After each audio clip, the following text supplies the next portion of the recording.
The Say Something podcast is brought to you by amomentwithmorris.com and blackblueprints.com. That's blackblueprints with a Z.com. I am Jermaine Morris here with the one and only Mr. Barry Accius. Peace and blessings, family. Bringing you the Say Something podcast. Say something, say something, say something. That's right, where we get together and talk about everything going on in the traffic in the world up in these streets. Haters in these streets. Haters in these streets. Like a street light. Man. Coming back at you, bringing you episode 42. Jackie Robinson. That's right. Come on now. That was the dramatic pause. It's definitely Jackie. Throw it in. Shouts out to Jackie Robinson. Yep. Should have never left the Negro League. 1947, integration into Major League Baseball, the Brooklyn Dodgers. It was the worst thing that ever happened to black folks in sports. It was crazy what that moment was when he, quote unquote, broke the color lines. And it's funny about that division that took place in 1947, how much division there still is in 2017. Oh, most definitely. We're going to definitely get into a lot of the division that we're talking about. It's funny how the story that we're going to be talking about, and we lead into the number 42 for the 42nd episode, and it's Jackie Robinson and the things he did. And the sad part about it, when you think about what he did, he broke the color line, racial barrier. He went through so much madness to get to a point where the madness is still there. It's not as in your face as it is, but it definitely is still there.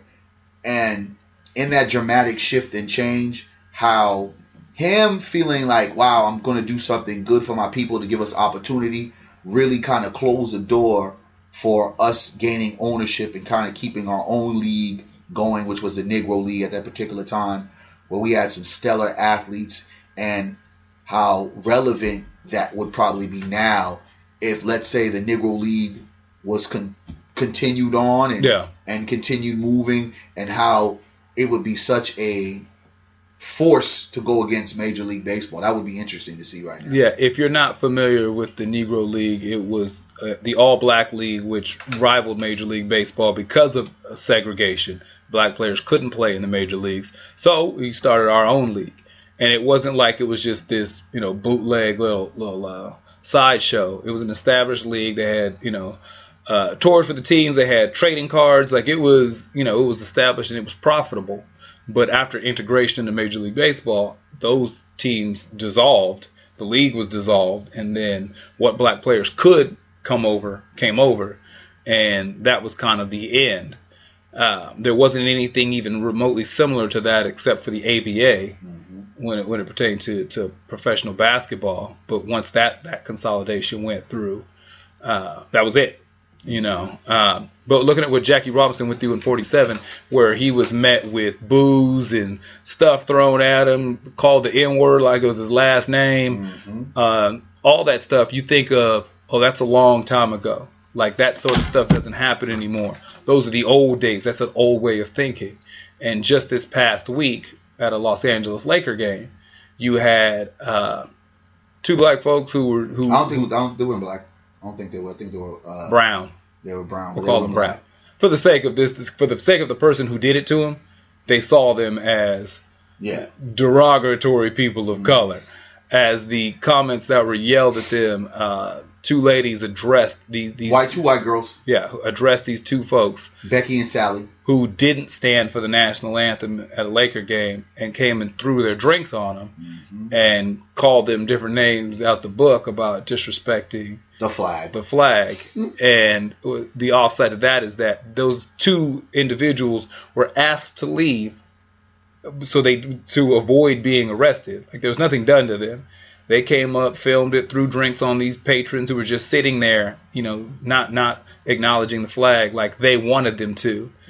And the way that they were addressed, if you couldn't see what it was, you wouldn't have known the difference between 1947 and 2017. Exactly. And then just to so we can have two incidents to talk about at the same particular time. Terrell Pryor, the Redskins wide receiver, he was met with cheers of N-words as he was leaving the game. and it was so bad to where the security had to step in and try to stop the persons or people that were shouting out the N-word. And these are the things that this protest is all about. These are the things that when you talk about Jackie Robinson, that he gave up his individuality for a greater cause, thinking that, well, maybe if he showed some humbleness, he showed character, he showed resilience, he showed athletic ability and intelligence on the field, that folks would look at him as equal. And it's always been this thing that has separated black from white, where white folks feel that we're inferior, and white folks feel that they're superior. This has been a constant kind of twist. And when you hear stories about what happened at the Lakers game, that now folks, because Donald Trump has kind of shifted, because we got to remember, let's keep this in total content. This is year 2 of the protest that Colin Kaepernick started, right? The protest has been longer with other things that have been going on with it, whether it's in the streets, in different communities. But this is year 2 of this initial protest in the NFL. And now, since Donald Trump had opened his mouth and made it clear that he feels that folks are disrespecting the flag, it's created a different narrative ever since you had that fateful Sunday when a majority of the NFL took a knee or sat in the locker room and didn't respect the flag or the national anthem. That now you have folks, and why the rhetoric of Donald Trump is so poisonous, and why the rhetoric of any hate speech is so poisonous. You get these bold Beckys and Sallys to think that at the end of the day, and mind you, they didn't do it to some black folks, because even though they're probably people of color, but they didn't do it for some black folks because they'd have probably got their ass kicked regardless. Because I'm going to tell you right now, I don't know how I would react if someone threw a drink on me, because I don't ever stand up for the national anthem. And this is way before a protest. This is way before anything. I just don't feel like standing up for it. It just it's never been my thing. So when you have folks egging on the situation and creating it to be a narrative of it's about flag, it's about national anthem, it's about soldiers, people are disrespecting it, it takes away from the true narrative. And that's the frustration that I get from seeing all these things take place, when folks are not trying to concentrate on what we're really here and what the purpose of the protest is for. Yeah, because I think that separation between not only how people are treated, but how people perceive what's going on. So, quoting brother Shannon Sharp from Fox's Undisputed, and I love that brother every day, more and more each day, every time I see him talking. And a great point he made is that white people think they own the market on the display of patriotism. Yeah. So if you don't display it in the way in which we say you should, you're unpatriotic.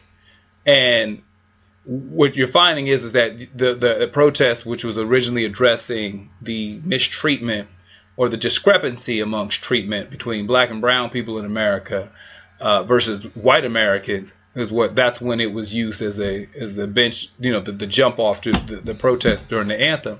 Now it's become more of an ego trip, a power play, and whose is bigger, because you had Trump kind of ostracizing owners for not stepping up and getting your people in check.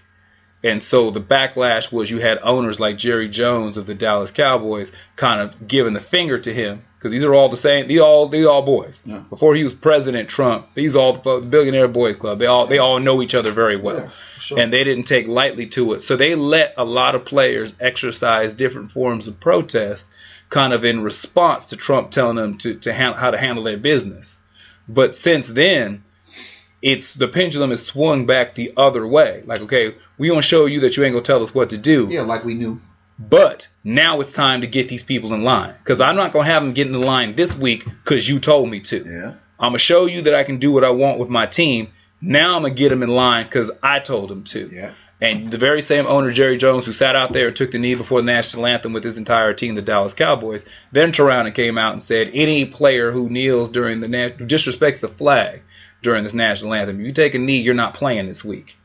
The NFL came out with statements addressing that they're going to have, when they get together for their meeting, and that all the teams need to recognize you will be standing from now on. The NBA released their statement. It's not even basketball season yet. They don't start till next week. These preseason games now, they already said it's mandatory to stand. So it's not even a debate in the NBA.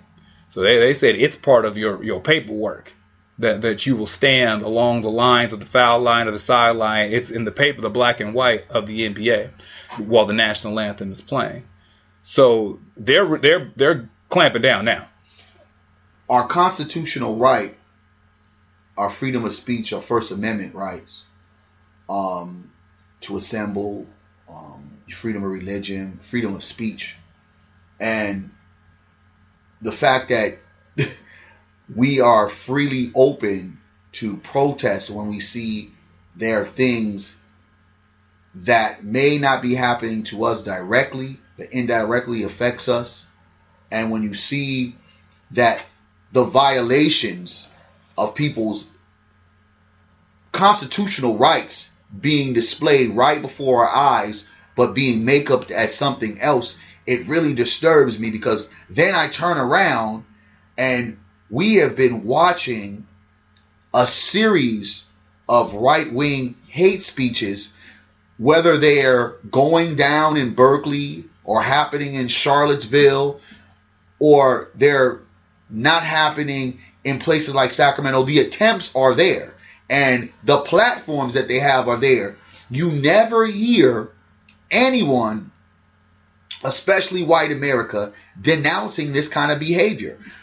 Our president-elect Donald Trump, Mr. 45, aka the pussy grabber, has been the most vile, vulgar, disrespectful individual that we've ever had in the history of presidents, due to the new social media aspect that this president has, but has been so bold to say things that you are sitting back like, nah, that's not the president saying that. That sounds like a WWE superstar. Sounds like somebody trying out for some type of new role. It's like this guy is saying things that common man and woman usually say on his Twitter or on speeches to get folks riled up.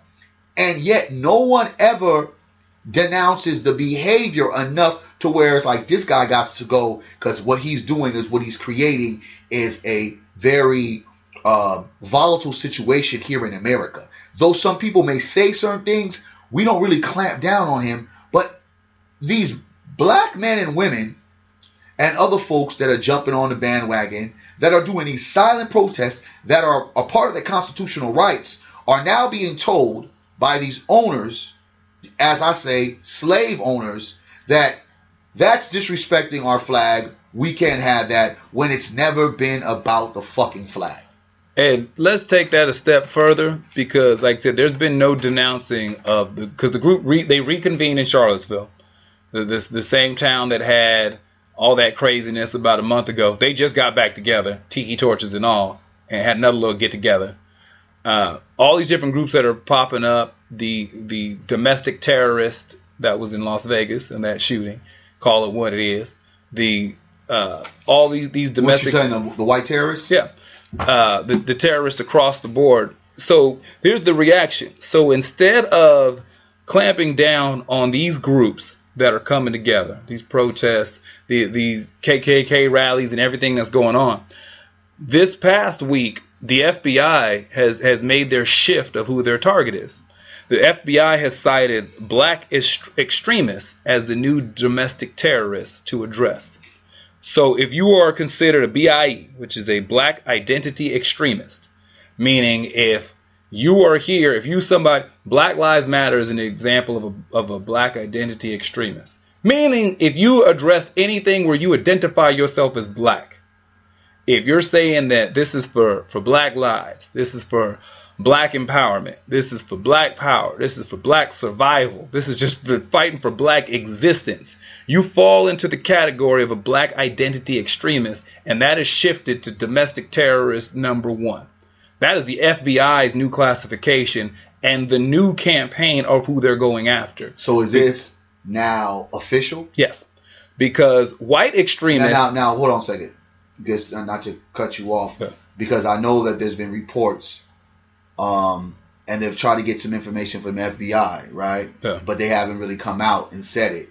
And when you're doing this work, you know, as soon as you start talking anything anti-government and anything pro-black, you're going to be on some list. It's just a matter of when you know it's really on compared to the fact of, all right, you know, they're going to do some COINTELPRO shit. Yeah. But now they're basically coming out. They're not coming out saying it, but it's out there. Is that what you're basically saying? Oh no, they're citing they're labeled as BIEs, Black Identity Extremists. It's almost like if you're saying Islamic extremists. I'm ISIS or some shit. Yeah, it's the same premise, but instead of saying that you're from a Muslim or Islamic dominated area, saying that you're Middle Eastern, whatever, now it's Black Identity Extremists. Why that phrasing is important is because you are identifying yourself separate as a black entity, not as an American, not as a man, woman, not as a Christian, not as whatever. When you identify yourself as a solo entity based upon being black,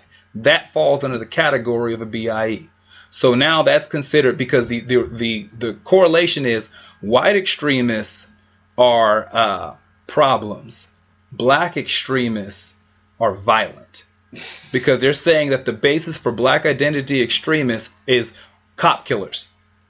That Black Identity Extremists are making campaigns specifically against the law enforcement agency of the United States of America. Especially because of that one incident that I totally think was stage fraud. The Dallas situation, yeah. Right? And did they bring up the incident in Baltimore when the two cops got shot in a car? This is not based upon an isolated incident.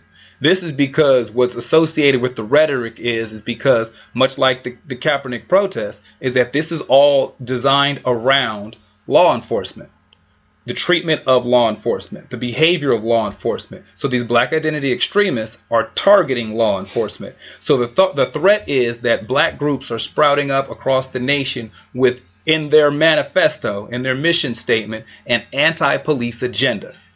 So the white boy, the 19-year-old white boy, Texas Tech, the student who shot the cop, doesn't count. Isolated incident. Well, I mean, he made a mistake. He fucked up, right? Yeah, his words. Yeah, exactly. So he shot the cop. That means he was listening to some black extremist like myself. No, because the simple fact of, if you don't know, the Texas Tech student, the police were called on him on a welfare watch, meaning that one of the fellow students thought, I don't know about him. Like, he looked like he a little off. They didn't give the clear reason of why they had the welfare check to begin with. But apparently for someone to call the cops on you, to come check on you, you're doing something. Mm-hmm. So maybe they knew he had a gun and they didn't want to dime him out. Or maybe it was drugs, whatever. He was acting a little... Well, no, I'm saying why the original call was made. So the cop shows up to do the wellness check, and they find drug paraphernalia. So they take dude in for questioning to detain him based upon the paraphernalia. Now, he wasn't searched, he wasn't frisked, and he wasn't handcuffed. So when they took him into the station, there was one officer in the room with him, and cops outside of the room heard a gunshot. When they came into the room, the officer's pistol was in his holster, so it wasn't his gun. And his body camera was missing. And so was the suspect. So apparently when he got into the room, he had a loaded .45 on him. So he shot the cop in the head, yes, in the station. It wasn't at his dorm. Campus station, whatever. Like whatever the little depot was there by the school. Because they locked the school down. So he apparently was still on campus grounds. That's why they said active shooter. Yeah, so he's in the room with the cop alone. His thing is, he said, I effed up. I made a mistake. I made an illogical decision or whatever it is. He said he shot the cop in the head at point blank range, and then had enough presence of mind to take the body camera off the cop and then bolt. And within an hour, they found him with a loaded .45 and the cop's body cam, and he was tackled and peacefully detained. Cop killer, headshot, point blank range, took his body camera, and he was tackled to the ground. And the black extremists are the ones that are going to bring the violence and the war to the police in America.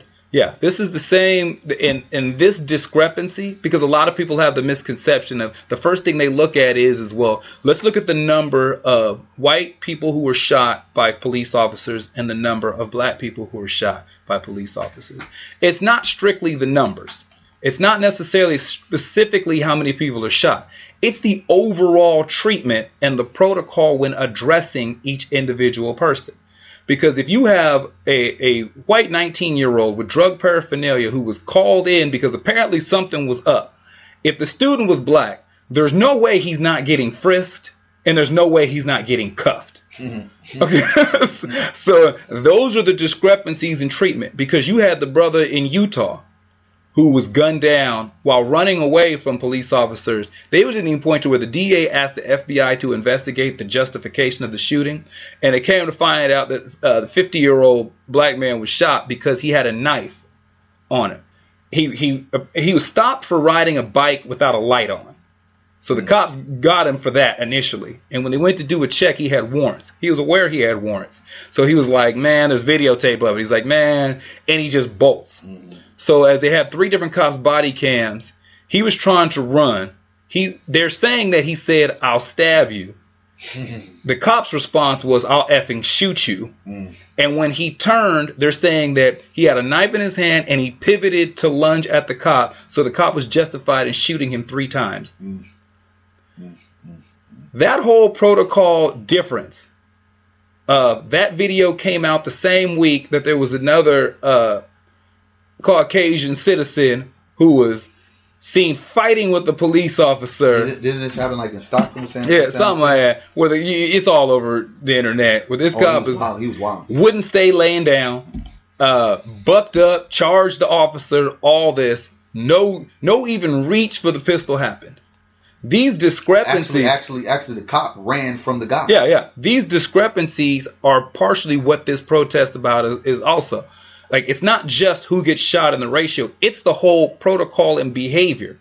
Like, if you're going to say, if I see, they had 5 kids who none of them were older than 11 were detained at gunpoint because a police officer saw them playing unsupervised and said that because there was 5 of them, to make sure they didn't run when he wanted to talk to him, he pulled guns on 8, 9, 10, and 11-year-olds who were just playing in the yard in front of the house and he didn't see a parent. That doesn't happen when the cop rolls up on 5 white 9-year-olds playing in the front yard. No. That discrepancy is where we start talking about the differences in law enforcement and how we're treated. When black folk wake up, realize truth, they don't worry about the old heads that have kind of kept us oppressed. We go back and start listening to some of the old heads that are no longer with us, our ancestors that were creating that empowerment. We start doing our own research. We start inviting ourselves to some of the secrets that we have that we're scared to talk to other folks about because folks probably think we're crazy. And we start building that empowerment. We start building that self-esteem. We start doing for self. It has always become an American problem. It's always an American issue. Every time the Negro starts doing for self, white America, it's almost like the domestic violence relationship. It's like, yo, we're going to beat your ass and we don't like your ass, but we don't want you to go. We want you to stay right here. So once we start separating and start not believing the lies any longer, it seems like white America does whatever they need to do to try to pull us back. And the pullback is when you have ownership, slave owners of one of the biggest slave plantations, the NFL and the NBA, basically saying this is what's not going to happen. The power of what Jerry Jones said, a Dallas Cowboy franchise that is a global, well-renowned entity. America's team. It is America's team. He goes from, I'm going to stand, and I actually want to I want to make sure that I'm not correcting you, but I really do believe that they didn't kneel during the time they were singing the national anthem. It was before, right? Yeah. So in the same pretense, you got that big stand, because before it was reports that Jerry said, y'all better stand and you do what you need to do. That's why he pulled that big move on the Monday Night Football game. So now after the fact, of course, they lost against Green Bay. So, I'm sure he wasn't going to hear too much of nothing. It's like, well, forget about all this stuff. We 2-3. Y'all better get your butts in line and do what you have to do. Let's imagine if his three biggest stars, Bryant, Prescott, and Elliott, decided to say, Jerry, fuck you, and we're going to kneel. I don't know who the backup quarterback, running back are in Dallas. Are you really not going to play them? See, this is where I say the Negroes got to draw the line in the sand. They have to draw the line in the sand and call these guys, their owners, bluff. Because one piece you had, the owners played it smart by, we might have mutiny on the ship with all these Negroes, and one, this mother F ain't gonna tell us how to work our shit. We gonna work our shit, so we gonna do what we gonna do. Because they all got on the phone and say, how you want to do it? Well, let's do it. Let them do whatever. We're gonna stand by them. All America's watching. Everyone kind of doesn't like. I'm not about to get punked by this guy over there. Yeah, and everybody's tripping off Donald. Donald understands we're gonna do what we need to do. To now, some weeks later, okay, let's move.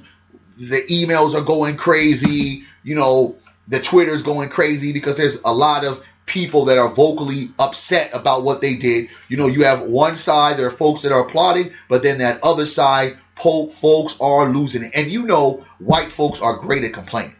Great at complaining. So I can imagine the Twitters and the emails on all of those NFL teams that were probably getting that the day after everyone kind of stood in their protest, and pretty much in the wake of what Donald Trump said and in the stance of Colin Kaepernick. Now, business as usual, we're now giving you this directive. If you don't, this is what's going to happen. Now you're punking out the Negro. And then in the other league that has been more definitely upfront about social activism from the athletes and from the stances they took, which is the NBA, and have had a lot more swagger than the NFL. It's almost kind of like the NFL is the little brother compared to the big brothers, NBA, on just standing up socially. They've already said, before we even start the season, check this out. We ain't got time for that. Yeah, before the first game, we're going to let y'all know. I ask again, now, Negroes, now that you know what the playing field is, how are you going to play it? Well, something interesting that happened today, and I'm going to see how serious he is with the follow-through, is one Sean Combs. Is that he threw his hat in the ring about putting up money, we'll see if he's serious, about the starting of our own league. Talking about what he's been seeing this is why we need our own league. Exactly. Well, these are his words. He said, this is why we need our own league. He said, at one point in time, I wanted to own a professional team. They said, at this stage now, I want to own a league. Yeah. Let's get together and own a league. And Snoop co-signed, and they're looking to get some of these brothers with long dough, the ones that we always look to as the benchmarks for financial success, the Sean Carters, the Oprahs, the whatever, about getting together and getting our own league started where we can set policy and set rules. What I've always said, and will be the thing I say till my grave, when you know how folks feel about you in a relationship with another person, you always want to have your own separate account. You always want to have your own keys, and you definitely want to have your own car, right? And you want to put your name on a damn lease, regardless of, well, she's on Section 8. Well, brother, you better try to figure that out for 6 months, but eventually figure out how you're going to get that name on the lease, because when shit hits the fan, you don't want to be there standing there like JoJo don't know and be like, yo, I thought we were working this out. No, baby, I'm moving, and you got to move too. You got to go. So if we have not seen, and it's so ironic that 42nd episode, Jackie Robinson, the great thing that he's done, but in reality, was it as great in 2017 from where we saw it in 1947? It isn't, because it took away all our power in a sense that what they're telling us, Negro, you are the entertainment. Shut your mouth and entertain. That's what you need to do. So I've said it and I will say it again. We need to have our own, because once you have your own, it is more of a bargaining. It's more of a power play, because we have the ability to now set our own agenda. We have the ability to create our own revenue, and we have the ability to empower our own communities. Because see, the thing that these franchises all over the league do, and they're giving back matters, push, whatever, it's the NFL, NBA, Major League Baseball, they'll come into a community, they'll come put a basketball court up, and they'll come do a park, they'll come bring some players, and then after they do that big media spectacle, they'll be gone, right? May give you a few tickets every once in a blue moon, but they'll be gone. They've done their charity for the day. That is something that is built in their contract. But now, when you turn around and you see the same thing as far as charitable that they do, they're basically saying you cannot speak upon things that are oppressing people that look like me, that I play this basketball game and these kids look up to me, and now these kids know what's going on. I inspire these kids. So instead of me talking and speaking truth to power, I got to shut up. You have to start saying to yourself, enough is enough. The way you stop this train wreck, as if anyone doesn't know, is these athletes, these star athletes. Because yes, you watch the game because yes, I love the Dallas Cowboys. Yes, I love the Raiders. But you're not watching it just for the Raiders or the Cowboys. You're watching it for the players that are on there. If these athletes, these star Negro athletes, decide to say, guess what? We are going to make a national boycott, and we're not going to dress up. We're not going to play until we start getting back to the table and we start talking about a few different things. This thing is going to continue to play out the way it is. Negroes have to take the stand. The time is now. What I love about this whole moment, what I love about this whole Donald Trump thing, it's finally the common Negro who has had to deal with all these common problems. The now rich Negro, the athlete Negro, the entertainment Negro now gets to see how much they are still a Negro, regardless of their tax bracket, to where these things that usually affected only the common black man and woman are now affecting them. Because now they're being thrown in the fire. Now they're being challenged. Now their credibility is on the line. Because how would you, my brother Jermaine, feel if you work at a job and your job basically said, hey, Negro, we want you to wear this shirt that says white people over everything. And if you don't wear this shirt, guess what? You ain't going to have a job. That's where I would be done working. I think that something that's important to look at the big grand scope of what's happening. Because for some people, they see the short-sightedness. Because you'll hear the arguments of some people where they need to protest on their own time. You know, that if they have these issues with social injustice, do that mess. You play on Sunday. You can protest from Monday through Saturday.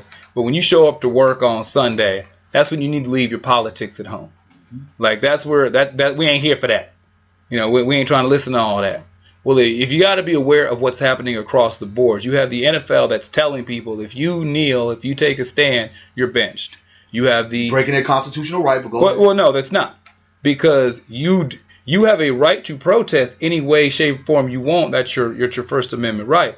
But a company policy is, because the thing is where it goes with the Constitution, you're not going to be incarcerated for taking a kneel during the anthem. You can just be fired. But at the end of the day, I know for sure that there is nothing in their contract that say you have to stand up for the national anthem. Now, they have policy stuff that they can implement at any given time. Your job can change policy whenever they feel like it. I know they'll probably do some wicked shit like that. Well, no, but I'm saying, so for some people, it's not a constitutional issue standing for the flag. What it is, like I said, it's company policy. So the company has a right to say, if you don't want to abide by the policy that we put out here, this doesn't go in against your constitutional right by way of incarceration or that, you know, the government's coming to get you. You just don't work here anymore. And so much like if you worked at a job and they want you to wear a hot dog on a stick, that old crazy little hat and the tank top, if you're like, I don't want to wear that. Well, policy says you do. And if you don't want to put this hat on, you don't work here anymore. You have to be willing to say, I'm willing to not work here anymore. But when it comes to what's going on across the board, you have the league who's saying they're going to bench players who don't kneel. You got the NBA coming out saying that standing is mandatory. But see, let me cut you off. And why I say it's the difference between hot dog and a stick, and I get that, is this is a different hot dog and a stick. A motherfucker gonna come to hot dog and a stick regardless if Barry Accius is over there selling a hot dog, right? We have to understand the correlation of what these players bring to these billionaires is, and it's always been an argument for many years, and it's always been a thing to where the NBA strike, when it happened, when the NBA players said, you know what, okay, y'all want to keep on playing this game? Well, we're just going to start playing basketball games because we still have our name. I'm still LeBron James. I'm LeBron James without Miami or Cleveland. I'm Carmelo Anthony without New York, the team that he was playing for a while, I think before this strike, Dwayne Wade. I am still that guy, Kevin Durant. So we'll take our talents and create our own league and see how that works. And that's when they said, no, we'll bring it back to the table. Why? Because if they had saw success, then next thing you know, they're like, well, we don't really need it. So I'm saying this. The difference between the argument of, yeah, this is your job, you do it. The difference is this.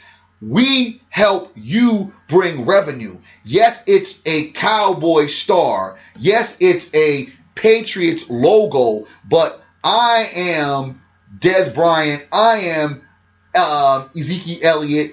People are coming to watch me. That's why you made sure I wasn't going to be suspended for 6 games. So it's a different thing. You are bringing revenue to these owners compared to someone being a normal Joe Blow working a hot dog on a stick you can't boom. But those are two different arguments. So what I'm saying I'm still saying in the correlation of that, you're creating that idea of, well, hold on, let me finish. You're saying hot dog and a stick, you got to do this. You're saying the business of, okay, you're still an employer, things are changing. The shift of power, what I'm saying of why I believe that there's a little bit more wiggle room, and I'm saying that these players need to show their power, is because at the end of the day, dog, if these players don't play, they may be in violation of whatever. They're making these owners money. It's not the other way around. I get that. We're not disagreeing. I'm saying these are separate arguments. What I'm addressing is because there are a lot of people who are under the notion of this is against their constitutional right, telling them that they have to stand for the flag. I'm saying it's not. It is a corporate policy. If you don't want to stand, I'm only using the analogy of hot dog on a stick because it's the same policy. Now, I'm not saying that each job has the same value, or that a hot dog on the stick employee is important to hot dog on a stick as Des Bryant is to the Dallas Cowboys. I'm simply saying interchange jobs, whatever job you want on. It's just a corporate policy, because there are some people who are under the belief that this is going against their rights as an American or their First Amendment speech by telling them that they can't do this on the field. That's why I'm saying that's not the case. For it to be a violation of your First Amendment right, that's something that is implemented by way of there's going to be some repercussion. You just don't work here anymore if you're violating a corporate policy. Like I said, I'm not saying the value is the same. But see that this is the thing when you talk about the corporate policy. Difference between this corporate policy, that if the Negro sits down and the Negro says, we're not playing. Okay, you want to play this game, you want to sit there and say, well, now we're mandating you, even though it doesn't say that in our bylaws about the national anthem, because I guarantee you nothing has ever even been written about it because it's never been an issue. I get that. So I'm saying in this if a percentage of the NFL, instead of just, okay, we're going to sit in the locker room, okay, we're going to kneel, I say this, motherfucker, we're not going to play. Let us now then see how this is going to be. And if that, because truly boycotting as common Joe Negro is one thing, but now the players, because see, if the players don't play, why do the advertisers come advertise on these games, these marquee national games? There's nothing there. Let's go see how many, because the percentage of the NBA is black, and then another large percentage of the NFL is black. Now, if these guys could all get together and say, you know what, we're going to do a national boycott, the game and the rules will change right then and there. I get that. We're not disagreeing. I'm saying we're just talking about two different things. I'm saying what you're talking about is a solution to the problem.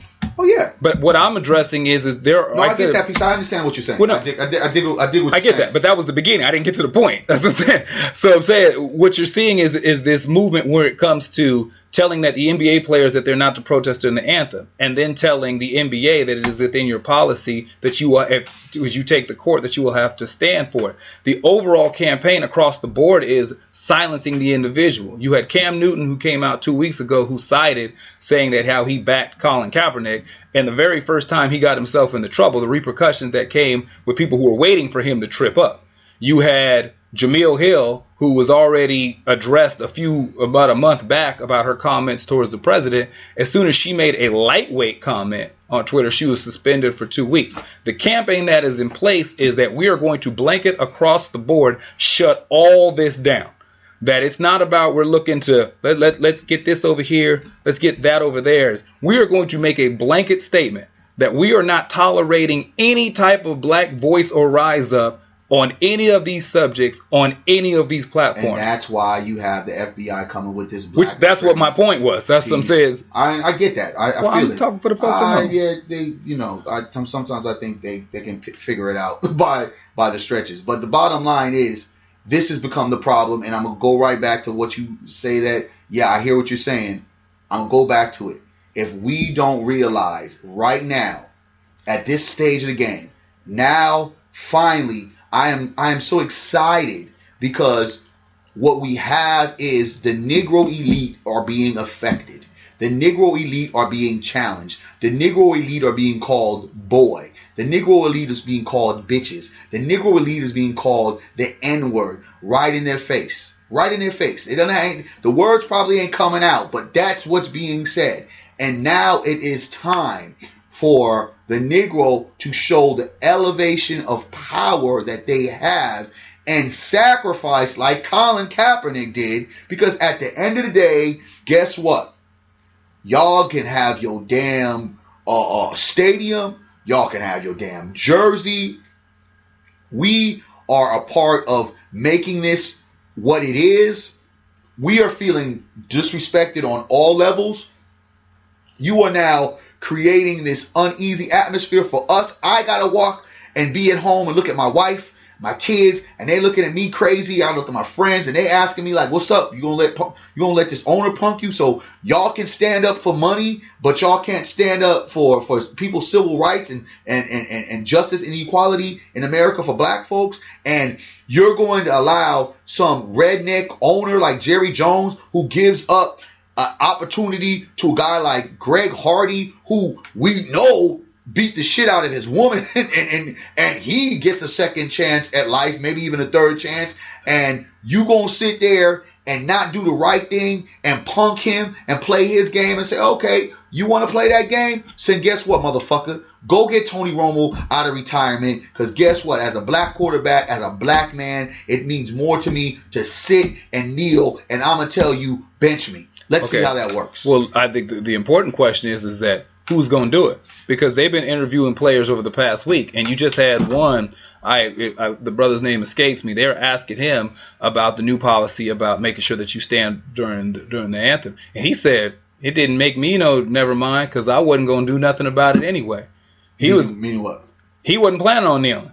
He was like, they could sit there and say whatever they want about policies about kneeling for the anthem, because he's like, I ain't going to do nothing. I'm not breaking team. I'm not breaking formation. Well, but I'm saying, so when the question is, are you going to let this dude punk you? Are you going to let this thing? This is what I'm responding to what you said. Yeah. So you got these guys who are now on a major platform and a major stage, and your boss called you out. Like said, look, any of you who are thinking about any of that rah-rah stuff, thinking about coming out, putting your little fist up, thinking about coming out and taking a knee, coming out, doing anything that breaks form of what I say goes, understand you getting benched and you ain't playing.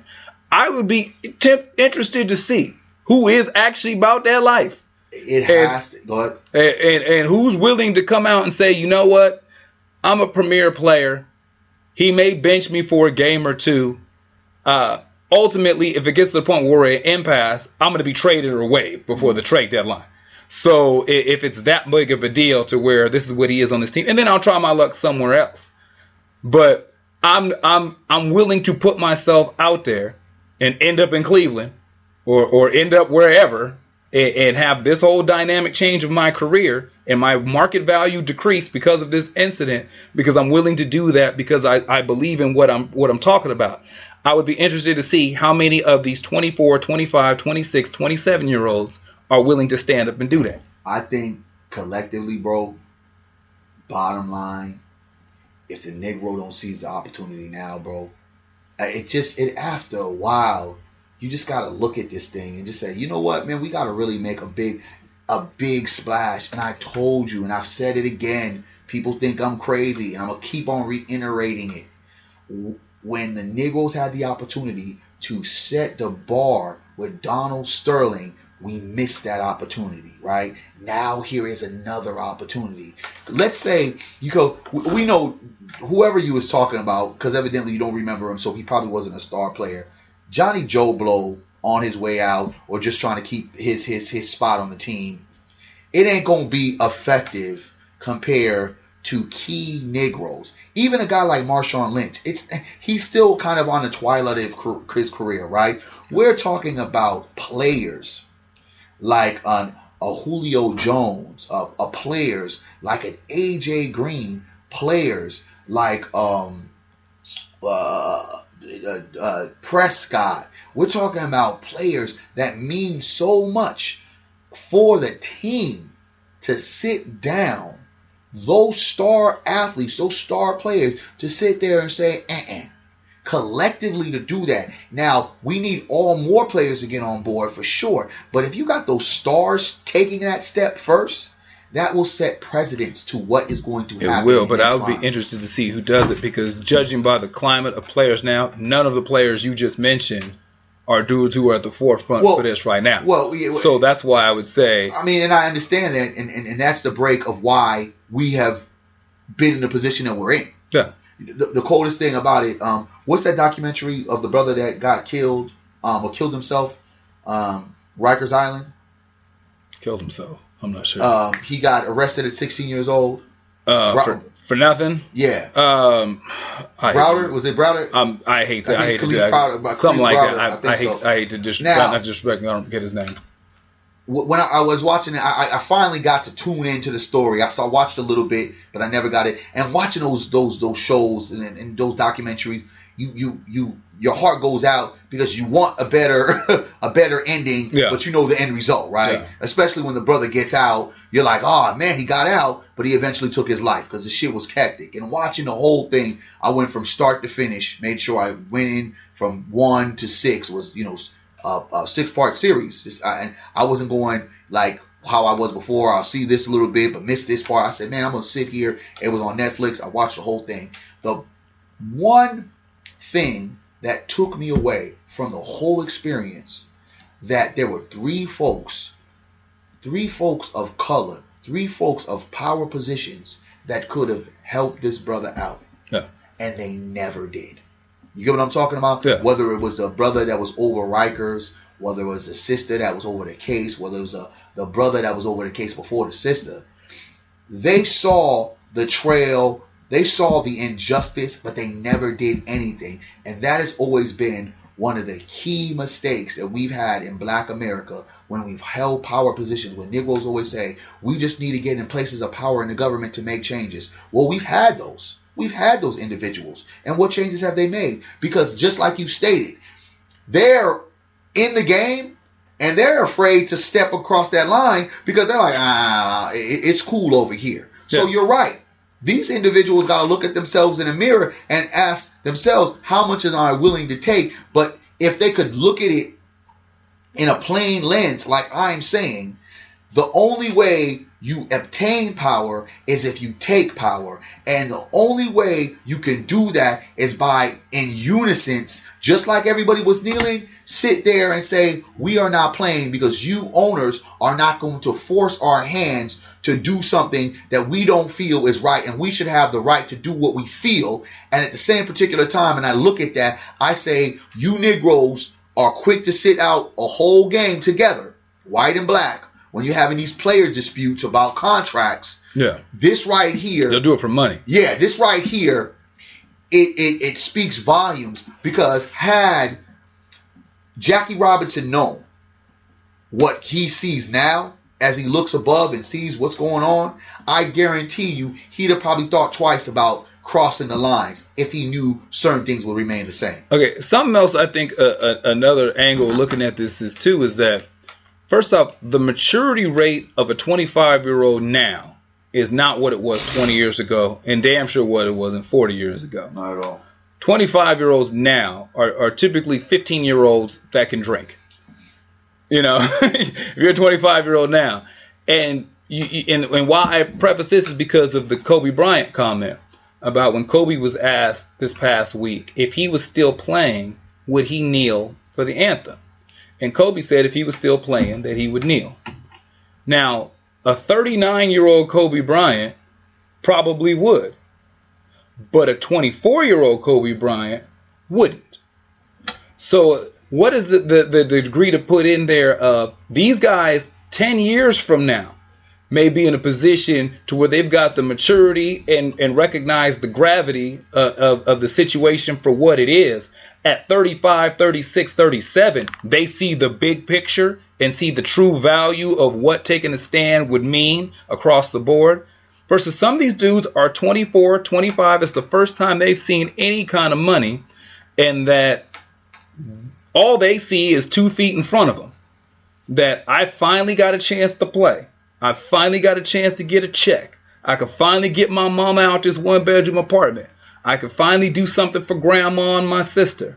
Like, I'm not about to mess up this paper because this is what I've been playing for my entire life. Since I was 7 years old, this has been my dream and my goal. And though I love my people, I may not love my people enough to give up this dream. How much weight do you think that puts in why some of these dudes is falling back? No, I think that puts a lot of major weight. I think that, there's definitely fear to step out. You turn around and you see what happened to Colin Kaepernick. Yeah. But again, I think that if Colin Kaepernick had a, solid group, not only of just regular players that are just kind of on there, making their little ends meet, but superstar players that stood up and said, yo, this means a lot to me, because at the end of the day, I remember what my ancestors did to sacrifice to even get me to this place in this league, that a lot of these things will change. So you have a moment where you really have to look at yourself in the mirror and ask yourself, what does this really mean for my legacy? And I think that when you have ownership basically telling you that, you're just the boy and what you're here to do is entertain, and when you know that you're 6'8", 250 pounds of steel, and you're being used as cattle to make someone trillions of dollars, but at the same time that if you weren't on that field being 6'8", 250 pounds of steel, you would be considered a predator. You would be considered a savage. You would be considered a super thug.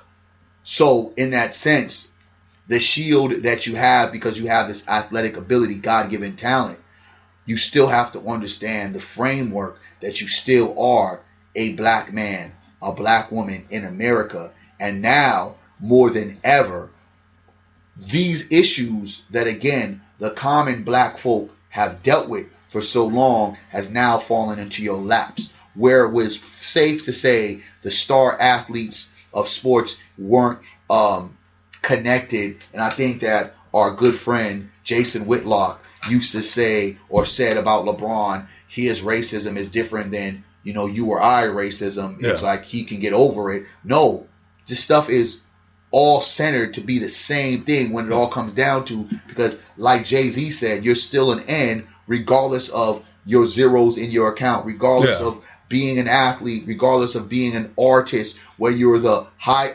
echelon artist as Jay-Z, or you're just kind of that star for the moment, Kodak Black. You know what I'm saying? Yeah. You still can get Bobby Schmurder. You can still have that happen. You can still be tax stoned. You know what I mean? You can still Nelly. Yeah, Nelly, right? You can. It happens, even though his charges were dropped. These things, I think, we no longer, as black folk, can stop thinking that these are isolated incidents, like that only happens to them. No, it happens to all of us. And the only reason why it continues to happen is the moment we have the ability to get ourselves together. And I've always said it. I've said it that until all Negroes from all walks of life get together, especially the Negroes in entertainment, because that's the major place that we can affect white supremacy. In entertainment, in their sports, in their two major sports, baseball and basketball, by taking these radical stances, this is going to kind of change the climate. Oh, most definitely, they'll probably find another Negro to try to, say, hey, man, this is the way you should do it. Them Negroes will roll. But when you have the star, I'm talking about the star athletes. We've watched the effect of Colin Kaepernick, right? And remember, Colin Kaepernick was kind of on his downward spiral. Let's think if Colin Kaepernick was still at that high elevation where he's getting commercials endorsement, where he still was the face of the 49er franchise. This protest would probably be even bigger. Well, but in that sense, just to finish my point, just in that sense, when you now have kids, right? Because the kids in Sac High, they kneeled the day before the games on Sunday. They kneeled for their football game. So the kids, the folks are seeing this and they're imitating it. It would be follow the leader. So take a stand and those other players will follow in line. But it has to be the star premier athletes to take that chance and take that, say, okay, you're going to bench me? Well, let me see what you're really going to do. I think that part of that is agreeing with your point. I think with Kaepernick, it would have been more interesting to me had he done it the year before, not because of his personal value, but because of who he played with. So while he had Crabtree on the team, Patrick Willis on the team, all these other guys who were notable players, it would have been interesting to see what if those guys would have followed suit, not just his own market value. But I think that where we're at now is that there are a lot of dudes who are going to have to realize I may have to forfeit this check. And that's going to be very hard for somebody who doesn't come from money. To finally get a shot, finally get your day in the sun, your opportunity to play, and to say, I'm willing to risk it all for my people. That I'm willing to say, some owner may prove a point with me or make an example out of me. There may not be another team to go to. It may be a Colin Kaepernick situation. It may be Dak comes out and says, I'm willing to take this knee. Ezekiel come out and say, I'm willing to do this. And it be the same Kaepernick situation. It may be the same result. You may come out and say, I'm willing to do this. And you also have to be willing to come out under the premise that your brothers are going to stand beside you. And you end up out there alone. Yeah, I mean, it has to be. Well, but I'm saying, so for the idea that we're putting a lot on these guys because there's a lot on the line. And that a lot of these dudes out here, the NBA, the NFL, and in day-to-day life are going to have to start making some real-world sacrifices. There are some things that go on that when you make $30 million a year that you may have to be willing to walk away. And there's some stances you're going to have to take when you make $30,000 a year. There are some things there's some real life changes, some things you're accustomed to doing that you're going to have to be willing to let go of. Some comfort that you're accustomed to being in that you're going to have to say, I'm willing to be uncomfortable for a while. Because I think any black person now in America, if you're not uncomfortable now, I don't know when you're going to start being uncomfortable. I've said it over and over again. For a lot of folks, it ain't that bad. Yeah. It ain't bad enough. Yeah. You're right. It's not, because you can easily turn a blind eye in this society. And so there's a lot of folks, a lot of division who do that, us and them. But I think that when we address these things, when we look at these things and understand that if we want our lives to be better, and if we're willing to stand out there, that you may just have to forfeit a check, you may have to forfeit your position, forfeit some of your prestige, but it's the only way that we make a definitive stand that can move forward. It's some stuff we're going to have to do something about, and damn sure some stuff we're going to have to say something about. Definitely have to say something. Like I said, I know folks are probably thinking like, damn, that boycotting, it's easier said than done.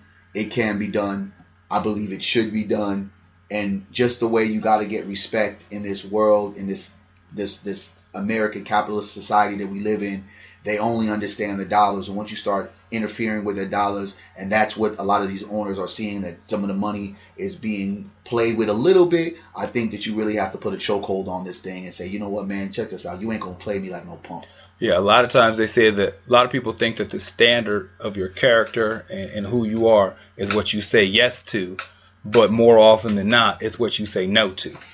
And so some folks gonna have to start saying no to some big checks and some big zeros. This is Say Something Podcast. Barry Accius, where can folks find you online? Barry Accius, Facebook, Instagram, and Twitter, all the same thing. My Twitter's down right now, but it will be back up in a second. And blackblueprints.com. Jermaine Morris on Facebook. Every other social media platform is at JMorrisCEO. If you're in the Sacramento region, anywhere in this general area of the 916, Saturday, October 21st at the Fruit Ridge Community Collaborative. That's 4625 44th Street here in Sacramento. We'll be hosting the Black Youth Financial Empowerment Summit 3, Creating Black Entrepreneurs, where myself and Barry will be hosting this with a team of great men and women who will be helping to teach the youth, the folks coming up, how to get in a better economic situation. Be your own boss, mother. 12 through 19, boys and girls. It's free, no charge. Lunch will be provided. We have a special keynote speaker by the Morris brothers, developers of the Hoop Map app. Ain't they your cousins? Maybe. I got to talk to them when I see them. Yeah, why don't you find out? There's a lot of Morrises out there. We spread like wildfire once we got out here to California. So that is Saturday, October 21st, 10 a.m. to 2 p.m., the Fruit Ridge Community Collaborative. You can hit up blackyouth@eventbrite.com to register. Hit up either one of our social media platforms for more information. That's the Black Youth Financial Empowerment Summit 3, Creating Black Entrepreneurs. Till next podcast, I'm Jermaine Morris here with Barry Accius. Yes, sir. And until next time, we will boycott your ass and holla at you later.